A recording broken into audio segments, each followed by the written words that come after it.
तर एकनाथ शिंदे मुख्यमंत्री असताना ज्या तलाव संवर्धन प्रकल्पाला मंजुरी मिळाली होती ते 11 प्रकल्प पंकजा मुंडे यांनी रद्द केले। नेमकं असं का घडलं आणि काय घडलं पाहूयात।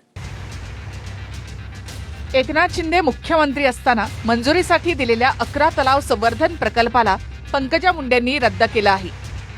पर्यावरण मंत्री पंकजा मुंडे यांच्या आदेशाने महाराष्ट्रामधील एकूण 14 तलाव संवर्धन प्रकल्पांना दिलेली प्रशासकीय मान्यता रद्द करण्यात आली आहे।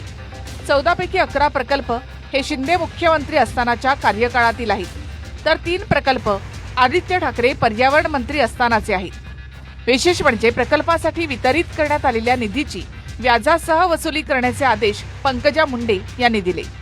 शिंदेंच्या कार्यकाळातील 14 तलाव संवर्धन प्रकल्पांसाठी 244 कोटींचा खर्च निश्चित करण्यात आला होता।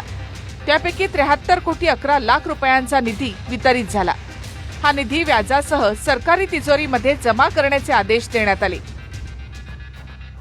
त्यामुळे पुन्हा एकदा शिंदेंचा निर्णय फिरवल्याची चर्चा राजकीय वर्तुळामध्ये रंगली आहे।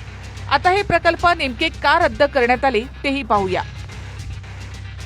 तलाव संवर्धनाचे 5 प्रस्ताव हे तलाव संवर्धन योजनेच्या मार्गदर्शक तत्वानुसार तयार करण्यात आले नसल्याचं निदर्शनास आलं, तर 9 प्रकल्पांच्या बाबतीत 2 वर्षांपेक्षा अधिक कालावधी उलटूनही सुधारित प्रकल्प अहवाल सादर झालेला नाही। नाही, मला असं वाटतं की धक्का दिलाय।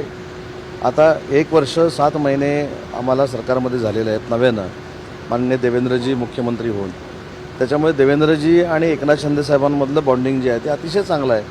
त्याच्यामुळे काही तांत्रिक अडचणीमुळे कदाचित निर्णय हा झाला असेल, मला माहीत नाही। तांत्रिक बाबींवर बोट ठेवून आर्थिक अनियमितता टाळण्यासाठी पर्यावरण मंत्री पंकजा मुंडेंनी हा निर्णय घेतलेला आहे। गिरीश गायकवाडसह bureau report TV9 Marathi, Mumbai.